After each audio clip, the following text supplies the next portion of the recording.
Hello and welcome back to another week of my YouTube channel, Morgan Sankofa. It's good to see you this week. I am back for a fresh video. Today is Personal Poems Monday, but I will be, instead of reciting my own work, I will be reading something that I got from the library. And it is a fresh book called The World Will Follow Joy, Turning Madness into Flowers, New Poems by Alice Walker, and this is her 2012 or 2013 published work, I believe 2013. So here's the cover. I like to show it just in case you want to find it yourself. I always recommend the hard covers of books just because there's nothing better than reading a real book. The back says, Alice Walker has emphasized her way as far as any writer can go. She goes further. Gloria Steinem, who is a feminist from the 1970s and a writer. Alice's words are like the only thing you want to eat when you're ill. And that's by Arundhati Roy.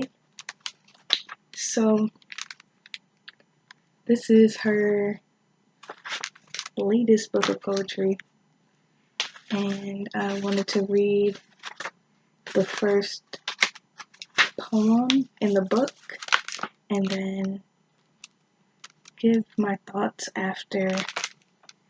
So let me sit straight up. Move me closer. Okay, here we go. What makes the Dalai Lama lovable? His posture from so many years, holding his robe with one hand, is odd. His gait also. One's own body aches witnessing the sloping shoulders and angled neck. One hopes he attends yoga class or does yoga on his own. As part of prayer, he smiles as he bows to everything, accepting the heavy burdens of this earth, its toxic evils and prolific insults.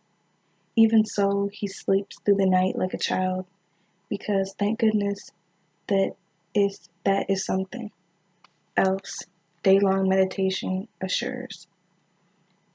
You could cry yourself to sleep on his behalf, and he has done that too. Life has been a great endless tearing away for him, from mother, father, siblings, country, home. And yet clearly his mother loved him, his brother and sister too, even his not-so-constant father, who, when Tenzin was a boy, shared with him delicious scraps of succulent pork. He laughs telling this story over half a century later, and to who knows how many puzzled vegetarians, about the way he sat behind his father's chair like a dog, relishing each juicy, greasy bite. Whenever I see the Dalai Lama, my first impulse is to laugh. I am so happy to lay eyes on one so effortlessly beautiful. That balding head that holds a shine, whose wire-framed glasses that might have come from anywhere, and that look of having offered all he has. He's my teacher, just staying alive. Other teachers I have had resemble him in some way.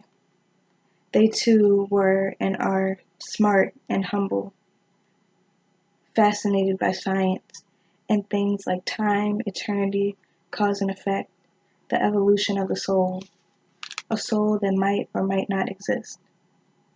And they too see all of us, banker, murderer, gardener, thief, when they look out across the world. But that is not all they see. They see our suffering, our striving to find the right path, the one with heart we may only have heard about.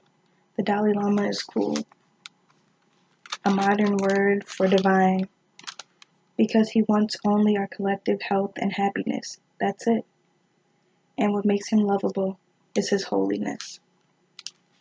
So, literally, I read over that poem a few times today, and that's the one that I decided to read.